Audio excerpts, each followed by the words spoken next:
अरे नहीं नहीं समधन जी, हमारे यहाँ ये रीत नहीं है कि शादी के बाद पहली होली बेटी ससुराल में बिताए, इसलिए आप विदाई कर दीजिए।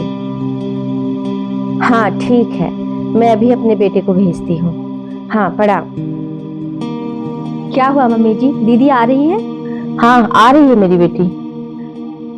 मम्मी जी मैं कह रही थी कि मेरी भी पहली होली है, मुझे भी जाने दीजिए ना मेरे मायके।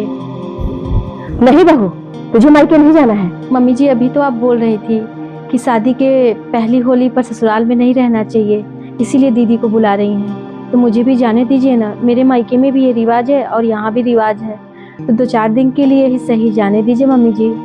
तुझे मायके नहीं जाना है, इसका मतलब ये ना निकाल लो कि मेरी बेटी मायके आ रही है तू भी चल दो। बड़ी बहू का प्रेगनेंसी का टाइम है, उसे कोई काम नहीं करना है, और 4 दिन के लिए मेरी बेटी आ रही है तो वो काम करेगी, और बुढ़ाई में मैं क्या क्या काम करूंगी, इसलिए तुम्हें मायके नहीं जाना है, जाके अपना काम देखो।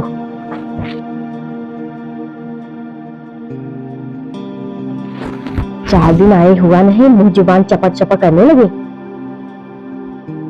जेठानी जी।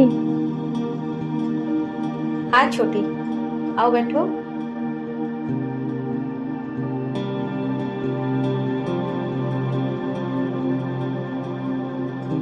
कहो क्या हुआ? जेठानी जी मैं ये बोलने आई थी कि मम्मी जी से मैं बोल रही थी कि मुझे मायके भिजवा दीजिए, पहली होली पे ससुराल पर नहीं रहना चाहिए। आखिर नंद जी की भी तो शादी मेरे साथ ही हुई है ना, उनकी सास देखिए भेज दे रही है, क्योंकि पहली होली पे सच में ससुराल में नहीं रहना चाहिए।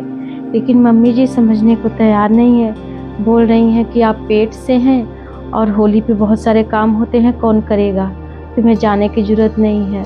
तो प्लीज़ दीदी आप मेरी तरफ से थोड़ा मम्मी जी से देखिए ना।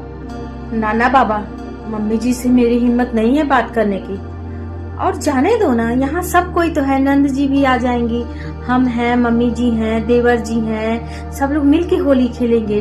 अब मायके तो हमेशा खेलती थी, जरूरी है मायके जाना?